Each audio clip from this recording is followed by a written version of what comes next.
நம்மளோட சேனல்ல வீடியோ போட்டோன்னு உங்களுக்கு நோட்டிஃபிகேஷன் வரணும்னு நினைச்சீங்கன்னா ரைட் சைடில் இருக்கிற சப்ஸ்கிரைப் பட்டனை பிரஸ் பண்ணிக்கங்க. அது கூட ஒரு பெல் சிம்பிள் இருக்கும், அதை கிளிக் பண்ணி ஆளில் போட்டுக்கங்க. சரி வாங்க சரி வீடியோக்குள்ளே போகலாம். வணக்கம் நண்பர்களே, ஒரு மிகப்பெரிய கப்பலில் பல பேர் பயணம் செஞ்சுக்கிட்டு இருக்காங்க. நடுக்கடலில் போயிட்டு இருக்கும்போது அந்த கப்பலில் திடீர்னு எந்திர கோளாறாகி அந்த கப்பல் பார்த்திங்கன்னா தண்ணியில் மூழ்கி உடைய ஆரம்பிக்குது. உடனே அங்கே இருந்தவங்க எல்லாருமே தப்பிச்சு போகலாம் அப்படின்னு சொல்லிட்டு கடலை குதிக்க ஆரம்பிக்கிறாங்க. அதில் நிறைய பேர் இறந்து போயிடுறாங்க. ரெண்டு பேர் மட்டும் பார்த்திங்கன்னா அதிலிருந்து நீந்தி பக்கத்தில் இருக்கிற ஒரு சின்ன தீவுகிட்ட போய் அடைகிறாங்க. அந்த 2 பேருமே பார்த்திங்கன்னா கொஞ்சம் வித்தியாசமானவங்க. அதாவது கம்பெனியில் ஒரே கம்பெனியில் வேலை பார்க்குறவங்க. ஆனால் ஒருத்தன் அதில் பணக்காரன், இன்னொருத்தன் அதில் ஏழை. இந்த 2 பேருமே பார்த்திங்கன்னா சந்தர்ப்ப சூழ்நிலை காரணமாக பார்த்திங்கன்னா ஃப்ரெண்டாக மாறுறாங்க. ஏன்னா அவங்க 2 பேர் மட்டும்தான் தப்பிச்சு அந்த தீவுக்கு அடைகிறாங்க. அப்போ அவங்களுக்குள்ள பழக்கமாகி சரி நம்ம 2 பேர் மட்டும்தான் அந்த கப்பல்லேருந்து தப்பிச்சிருக்க மாட்டுக்கு, மற்றவங்க எல்லாருமே இறந்து போயிட்டுருக்காங்க. இதுவே நமக்கு கடவுள் ஏதோ ஒரு ஹெல்ப் மாதிரி பண்ணியிருக்காரு, நம்ம 2 பேரும் உயிர் பழிச்சிருக்கோம் அப்படின்னு சொல்லிட்டு சரி இன்னிலிருந்து நம்ம 2 பேரும் ஃப்ரெண்ட்ஸு அப்படின்ட்டு அந்த தீவில் 2 பேரும் இருக்கிறாங்க. இதுக்கப்புறம் பார்த்திங்கன்னா அந்த தீவில் வெறும் புல் புதரு இது 2 மட்டும்தான் இருக்குது. மற்றபடி ஒதுங்கிறதுக்கு ஒரு நிழல் கூட கிடையாது, அந்த மாதிரி மரமும் கிடையாது. இப்போ அவங்களுக்கு என்ன செய்கிறது அப்படின்னு சொல்லிட்டு புரியல. இப்போ ஒரு முடிவு எடுக்கிறாங்க. 2 பேரும் நம்ம கடவுளை வேண்டிக்கலாம். நம்மளை உயிர் பழைக்க வச்ச அந்த கடவுள் கண்டிப்பாக நமக்கு தேவையானதை செய்வார். இந்த தீவில் நம்மளை திருப்பி இந்த உயிரில் இந்த இங்கேருந்து நம்மளை கொண்டு போவார் வேறு இடத்துக்கு. அதனால் நம்ம 2 பேருமே கடவுள்கிட்ட வேண்டுவோம். நீ ஒரு மூளைக்கு போயிடு, நான் ஒரு மூளைக்கு போயிடுறேன் இந்த தீவில் அப்படின்னு சொல்லிட்டு பணக்காரன் ஒரு மூளைக்கு போயிடுறான். அதே மாதிரி ஏழை ஒரு மூளைக்கு போயிடுறான். இப்போது 2 பேர்த்தோட பிரார்த்தனையில் யாரோட பிரார்த்தனை அதிக சக்தி இருக்குது பார்ப்போம் அப்படின்னு சொல்லிட்டு 2 பேர்த்துக்கும் பார்த்திங்கன்னா முடிவு செஞ்சுட்டு ஆளாளுக்கு ஒரு தீவோட ஒரு முனைக்கு போயிடுறாங்க. இப்போ அந்த தீவில் இருக்கிற 2 கரையிலுமே தனித்தனியாக 2 பேருமே தங்கியிருக்காங்க. முதல்ல 2 பேருமே சாப்பாட்டுக்கான பிரார்த்தனை செய்கிறாங்க. எனக்கு ரொம்ப பசிக்குது, எனக்கு எப்படியாவது சாப்பிட்றதுக்கு உதவி செய் கடவுளே அப்படின்னு சொல்லிட்டு. இப்போது அவர்களில் அந்த வசதியான அதாவது இந்த பணக்காரனான அந்த ஆணுக்கு மட்டும் பார்த்திங்கன்னா முதல்ல தண்ணியில் பழங்கள் மிதந்து வருது. அதை எடுத்து அவன் சாப்பிட்டு தன்னுடைய பசி ஆற்றிக்கிறான். ஆனால் அந்த ஏழையாக இருக்கான் பார்த்திங்களா, அவனுக்கு எதுவுமே கிடைக்கவே இல்லை. மேற்கொண்டு அவனுக்கு பசி தான் அதிகமாகுது.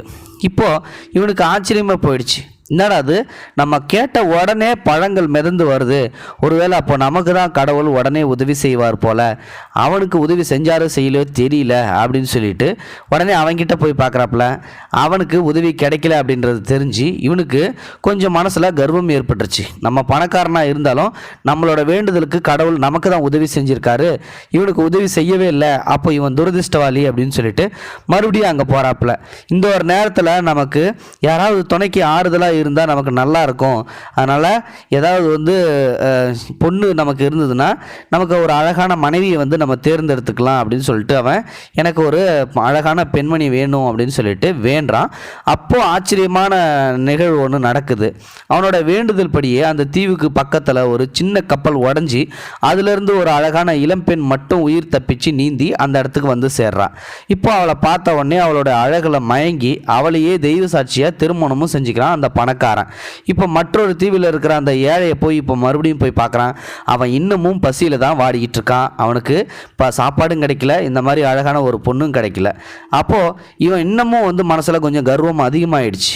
அப்போது இவனுக்கு என்ன தோணுது, இவன் சுத்த வேஸ்ட்டு, நம்ம கூட ஃப்ரெண்டாக இருக்கிறான், ஆனால் இவனை எதுக்கு தான் கடவுள் காப்பாற்றி விட்டாருன்னு தெரில, நம்ம கேட்குறது எல்லாமே கடவுள் கொடுத்துக்கிட்டு இருக்காரு, இவனுக்கு இன்னும் சாப்பாடே சேரலையே, இவன் எப்படி உயிர் பழைப்பானோ பழைக்க மாட்டான்னு தெரியலையே அப்படின்னு சொல்லிட்டு நமக்கு ஏதோ மந்திரம் செஞ்சது போல் நமக்கு கிடச்சிருச்சு, ஆனால் அவனுக்கு ஒன்றுமே கிடைக்கல அப்படின்னு சொல்லிட்டு அவன் உருக்குலைஞ்சி போகிறான்.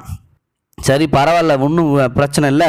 இப்போ புது ஜோடி என்ன பண்ணுதுன்னா அந்த கிடைச்ச பழத்தை எல்லாத்தையும் ஒரு கவரில் போட்டு எடுத்து ஒரு ஓரமாக வச்சுக்கிட்டு தங்களோட வாழ்வை 1 வார காலம் உல்லாசமாக அங்கேயே கழிச்சிட்டு சாப்பிட்டுட்டு உயிர் வாழ்ந்துடுறாங்க. இறுதியாக பார்த்திங்கன்னா அந்த பணக்காரனுக்கு ஒரு யோசனை, சரி நமக்கு அழகான மனைவி கிடச்சிச்சு, 1 வாரம் நம்ம இந்த இடத்துல தங்கிட்டோம், இதுக்கப்புறமும் இந்த இடத்துல நம்ம தங்க வேண்டாம், நம்ம அதுக்கு தான் கடவுள் எது கேட்டாலும் கொடுக்குறாரு, அதனால் நம்ம அடுத்த நாளே இங்கேருந்து போயிடலாம் அப்படின்னு சொல்லி சொல்லிட்டு ஒரு முடிவு பண்ணுறாப்புல. அதனால் கடவுள்கிட்ட எனக்கு இப்போ ஒரு படகு வேணும், நான் இங்கேருந்து வந்து வேறு இடத்துக்கு போகணும், என்னோடய சொந்த இடத்துக்கு போகணும், எனக்கு ஒரு படகு ஏற்பாடு பண்ணு கடவுளே அப்படின்னு சொல்லிட்டு அந்த கடவுள்கிட்ட வேண்டான். அப்போ வந்து பார்த்திங்கன்னா அவன் செஞ்சது போலவே வந்து பார்த்திங்கன்னா அதிசயமாக அடுத்த நாளே ஒரு போட்டு ஒன்று கரை ஒதுங்குது.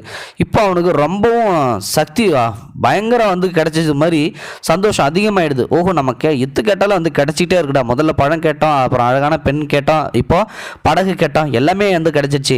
அதுக்கப்புறம் தன்னுடைய நண்பனை வந்து போய் பார்க்குறான். அவனுக்கு எதுவுமே இன்ன வரைக்கும் கிடைக்கவே இல்லை, பசியோடு தான் இருந்துகிட்டு இருக்கான். இப்போ அவனை பார்த்த உடனே இவனெல்லாம் எதுக்கு நம்ம தேவையில்லாமல் கூட்டிகிட்டு போயிடும், இவன் ஒரு துரதிர்ஷ்டவாளி, நம்ம எது கேட்டாலும் கிடைக்கிது, அப்போ இவன் எதுவும் தப்பு செஞ்சுருக்கான் போல, அதனால தான் இவனுக்கு எதுவுமே கிடைக்கல, அதனால் நம்ம மட்டும் போயிடுவோம் அப்படின்னு சொல்லிட்டு அவங்ககிட்ட சொல்லாமலேயே, அந்த ஏழைக்கிட்ட சொல்லாமலேயே இந்த பணக்காரன் என்ன பண்ணுறான், தன்னுடைய மனைவியை அழிச்சுக்கிட்டு அந்த புது மனைவியோட அந்த படகுல ஏறி அங்கேருந்து புறப்பட ஆரம்பிக்கான். அப்போது வானத்திலேருந்து இன்னொரு சத்தம் ஒன்று கேட்குது.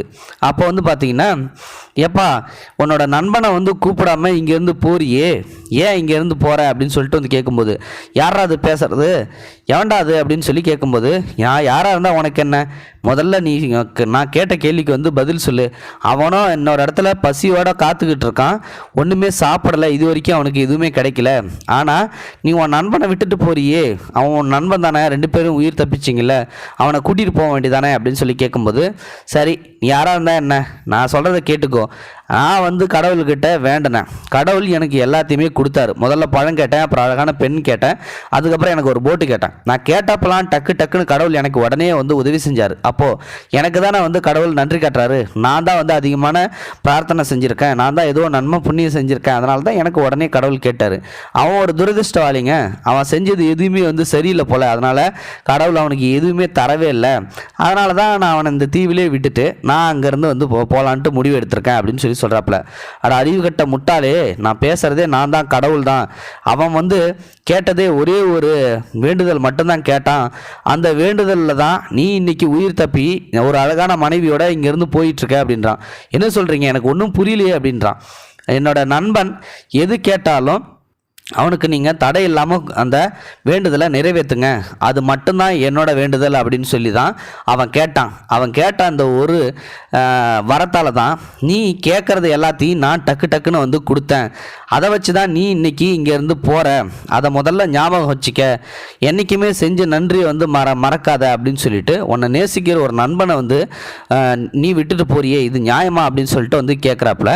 உடனே இவருக்கு வந்து கண்ணுள் தண்ணி தாரையாக கொட்டுது. அப்போது அவனோட வேண்டுதலால் தான் நமக்கு எல்லாமே வந்து கிடச்சிருக்குதா அப்படின்னு சொல்லிட்டு மனம் திருந்தி அந்த தன்னலமற்ற நண்பனை தேடி அங்கேருந்து படகை விட்டு தன்னோட மனைவியை கூட்டிகிட்டு ஓட்டமாக ஓடி அவனோட காலில் விழுந்து பயங்கரமாக அழுகுறான்.